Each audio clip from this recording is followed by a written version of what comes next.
प्रधानमंत्री कुछ बोलें और देश का विपक्ष उस पर टिप्पणी ना करे, ऐसा हो ही नहीं सकता।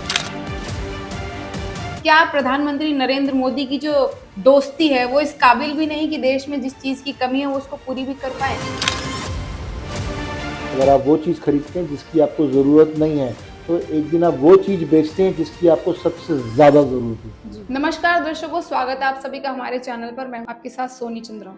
देखिए, प्रधानमंत्री नरेंद्र मोदी ने एक बहुत बड़ी अपील की है भारत के देशवासियों से, क्योंकि ईरान का युद्ध चल रहा है। अपील कुछ ऐसी है, उन्होंने कहा है कि भारतवासी 1 साल तक गोल्ड की खरीदारी ना करें, विदेशी यात्रा को अवॉइड करें, विदेशी को छोड़कर के स्वदेशी अपनाएं, और तमाम 2-3 चीजें हैं जो गाइडलाइंस में है। अब जानने का सवाल ये है हमारा कि कुछ सालों पहले की अगर हम बात करें तो कोरोना के दौरान भी प्रधानमंत्री मोदी ने देशवासियों से कुछ ऐसी अपील करी थी, जिससे साफ तौर पर हमें जाहिर हो गया था कि भारत पर कुछ बड़ा संकट आने वाला है। और हाल ही में फिर कुछ ही दिनों बाद जो है लॉकडाउन लग गया था। क्या ये ऐसी किसी सिचुएशन का एक संकेत देने का प्रयास किया है प्रधानमंत्री मोदी जी ने? इन्हीं सब विषयों पर हम चर्चा करेंगे। हमारे साथ हरीश शरण जी मौजूद हैं। हम सर से जानने का प्रयास करेंगे। एक सोशल एक्टिविस्ट है और किसान नेता भी हैं साथ ही में। सर, बहुत बहुत स्वागत है आपका हमारे चैनल पर। सर, क्या कुछ कहना चाहेंगे? क्या भारत वाकई एक बहुत बड़े संकट से जूझने वाला है आने वाले भविष्य में? नहीं, हमारे प्राइम मिनिस्टर नरेंद्र मोदी ने ये तो नहीं कहा कि संकट जैसी कोई बात ना उन्होंने करी, ना उन्होंने ऐसा कोई आपको कोई हिंट दिया कि ना उन्होंने कोई प्रेशर बनाया, उन्होंने कोई इंस्ट्रक्शन नहीं दी, उन्होंने सिर्फ अपील की है। तो आपको ये बात समझना बहुत ज़रूरी कि इंस्ट्रक्शन और अपील में बहुत फ़र्क होता है। अगर हम बात करते हैं सोने की, तो सोना अगर आप समझो कि हम जो हमारा हिंदुस्तान है, हिंदुस्तान हम सेकंड लार्जेस्ट इंपोर्टर हैं गोल्ड के। और गोल्ड सिर्फ गोल्ड नहीं है, हमारे घरों में गोल्ड जो है बहुत इमोशन से और स्पिरिचुअलिटी से और बड़ा ही भाग्य से जोड़ा जाता है। जैसे कहते हैं हर घर में हर हर लेडी जो घर चलाती है उसका एक उसकी एक मानसिकता होती है कि बुरे टाइम में सोना काम आता है। जी। ये आपने घर घर में अपनी माँ से भी सुना होगा, अपनी दादी से भी सुना होगा कि सोना बना लो, सोना बुरे वक्त में काम आता है। वैसे ही जब इस मानसिकता के साथ में जब हम लोग सोना खरीदते हैं तो सोने की जो निर्यात है उस पर प्रेशर पड़ता है और वो सोना की जो डिमांड है वो बढ़ती है। जो हमारा इंटरनल सोना है जो वो भी हमारा खर्च होता है, बिकॉज सोना इज़ अ सिक्योरिटी।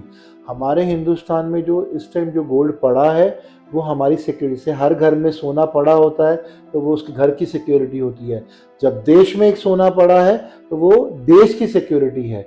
हम 40% जो इंपोर्ट है, जो आयात है, वो हमारा स्विट्ज़रलैंड से होता है।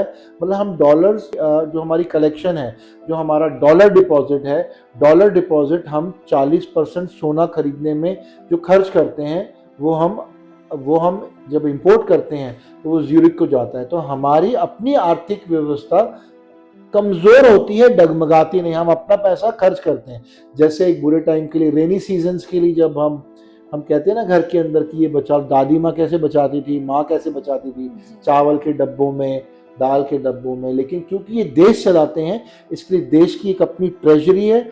जैसे घरों में सोना बुरे वक्त में काम आता है, वैसे देश की ट्रेजरी में भी सोना बुरे वक्त में काम आने के लिए। वर्क फ्रॉम होम की जो अपील करी है, वर्क फ्रॉम होम से क्या रिलेट कर? वर्क फ्रॉम होम के साथ साथ में उन्होंने सिर्फ वर्क फ्रॉम होम की बात नहीं करी, उन्होंने रिन्यूएबल एनर्जी की भी बात भी करी है, उन्होंने सोलर की बात करी है, उन्होंने इलेक्ट्रिक सेविंग की बात करी है, उन्होंने हर वो चीज़ की बात करी है जो रिन्यूएबल एनर्जी के साथ आती है। जो एक वो डेडिकेटेड एम्प्लॉय है, जो काम वो घर में जाके, जो ऑफिस में जाके करता है, भले वो रेल यात्रा करता है, भले वो गाड़ी में जाता है, स्कूटर में जाता है, कार में जाता है, जो ईंधन खर्च कर सकता है, जो बच सकता है। अगर जो बच सकता है तो क्यों ना बचाया जाए। जो चीज़ एक कहावत है, when you buy the things which you don't need, one day you sell the things which you need the most. अगर आप वो चीज़ खरीदते हैं जिसकी आपको ज़रूरत नहीं है तो एक दिन आप वो चीज़ बेचते हैं जिसकी आपको सबसे ज़्यादा ज़रूरत होती है। तो वो टाइम ना आए, उस टाइम को ना आने के लिए ये जो अपील है ये हमारे प्राइम मिनिस्टर नरेंद्र मोदी साहब ने करी है कि अगर आज ज़रूरत नहीं है, अगर आज कार अगर एक फॉर एग्जांपल 30 किलोमीटर चलती है, उसके अंदर अगर 4 लीटर बूंद बूंद से सागर बनता है। तो उन्होंने इस मॉडल को अप्लाई करने के लिए अपील करी है, इंस्ट्रक्शन नहीं दी, वार्निंग नहीं दी, धमकी नहीं दी। तो अगर कोई काम घर में बैठ के अगर एनर्जी से, भले वो ह्यूमन एनर्जी है, मेंटल एनर्जी है, भले वो फ्यूल एनर्जी है, भले वो पेट्रोल एनर्जी है, भले वो यातायात की बात है, जाने की बात है, भले वो पेट्रोल पंप में खड़े रहने की बात है या पेट्रोल भराने की बात है, तो ऐसी बातें अगर रुक सकती हैं तो प्राइम मिनिस्टर नरेंद्र मोदी ने जो अपील करी कि अगर वर्क फ्रॉम हो सकता है तो क्यों नहीं। और काफी, जब कोविड का टाइम था तब भी देश चला था, तब पूरा सारे देश चले थे, तब पूरे ग्लोबली वर्क फ्रॉम होम चला था, तब भी कोई चीज रुकी नहीं थी। अच्छा, हमेशा से रहा है कि प्रधानमंत्री कुछ बोलें और देश का विपक्ष उस पर टिप्पणी ना करे, ऐसा हो ही नहीं सकता। राहुल गांधी ने जो है टिप्पणी कर दी, उन्होंने कहा है कि प्रधानमंत्री ऐसा फेवर मांग रहे हैं जनता से, अपनी नाकामी को छुपा रहे हैं। क्या कुछ कहना चाहेंगे? कांग्रेस की नाकामी की अगर हम बात करते हैं तो 2008 की मंदी के दौरान, जब 2008 में जब कांग्रेस शासन था, तो 2008 में जब मंदी आई थी तो पेट्रोल पर 5 रुपए प्रति लीटर बढ़ाया, डीजल पर 3 रुपए प्रति लीटर बढ़ाया, एलपीजी पे 35 रुपए प्रति सिलेंडर बढ़ाया। आज पेट्रोल की मारोमार नहीं है। आज कोई उन्होंने इंस्ट्रक्शन नहीं दी कि गाड़ियां रोक दो, आज उन्होंने कोई इंस्ट्रक्शन नहीं कि घर से बाहर मत निकलो। आज भी हमारे पास 70 दिन का रिजर्व रखा है। आज भी डिप्लोमेटिक चैनल के थ्रू आज भी भरपाई हो रही है। $70 प्रति बैरल जो जिसका रेट था, $70 प्रति बैरल जिस ऑयल क्रूड ऑयल का रेट था, आज वो $100 प्रति बैरल है। बट फिर भी हमारे देश में तेल की कमी नहीं हुई। तो अगर आप, वो कौन कौन बोल रहा है? राहुल गांधी बोल रहा है, जिसने अपने कांग्रेस अपना पिछवाड़ा चेक नहीं किया, उसने अपनी 2008 की मंदी चेक नहीं करी, और 2012 में मंदी के दौरान उन्होंने 8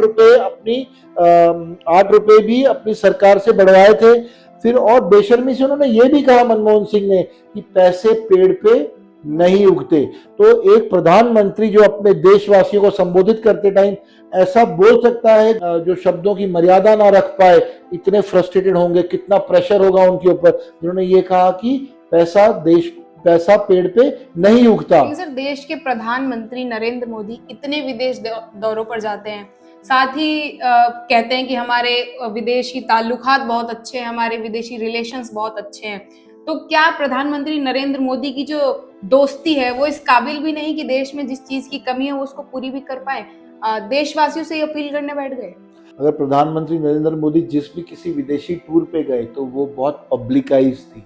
सेकेंडली, उन्होंने जब भी गए वो खाली हाथ नहीं आए, वो एफडीआई लेकर आए, फॉरेन डायरेक्ट इन्वेस्टमेंट लेकर आए, देश की सिक्योरिटी लेकर आए, देश की मित्रता लेकर आए, देश के लिए भरोसा लेकर आए, देश के लिए स्ट्रेंथ लेकर आए। अगर हर विजिट का सिनॉप्सिस निकालते हैं तो कभी वो घूमने नहीं गए, कभी वो तफरी करने राहुल गांधी की तरह वो मोरक्को नहीं गए, राहुल गांधी की तरह वो मस्कट नहीं गए, वो इंफॉर्मेटिव होने नहीं गए, वो इंस्ट्रक्शन लेने नहीं गए, वो इंस्ट्रक्शन देने गए, अपने डिप्लोमेट चैनल्स को स्ट्रॉन्ग करने के लिए गए।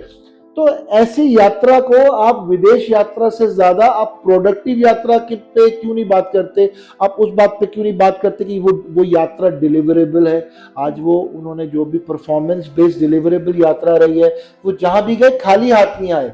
हमेशा उन्होंने एक पूरे ग्लोबल लीडर्स का विश्वास लेकर आए, ग्लोबल लीडर्स का कॉन्फिडेंस लेकर आए। आज जो डिप्लोमेटिक सिचुएशन में ईरान और इजराइल की जो वॉर है, वो उन्होंने जिस डिप्लोमेसी तरीके से संभाली है, आपको लगता है कि कोई और प्रधानमंत्री होता तो क्या वो इतनी ही डिप्लोमेसी से संभाल पाता? इतने ही डिप्लोमेसी से क्या वो ईरान को समीकरण दे पाता? नहीं दे पाता। सिर्फ ये बात, अगर प्राइम मिनिस्टर नरेंद्र मोदी ने जो अपील करी है, जो विनती करी है, बेसिकली अपील क्या, उन्होंने बेसिकली विनती करी है कि साल भर तक घर में कोई भी फंक्शन हो, कोई भी कार्यक्रम हो, हम सोने के गहने नहीं खरीदेंगे, सोना नहीं खरीदेंगे।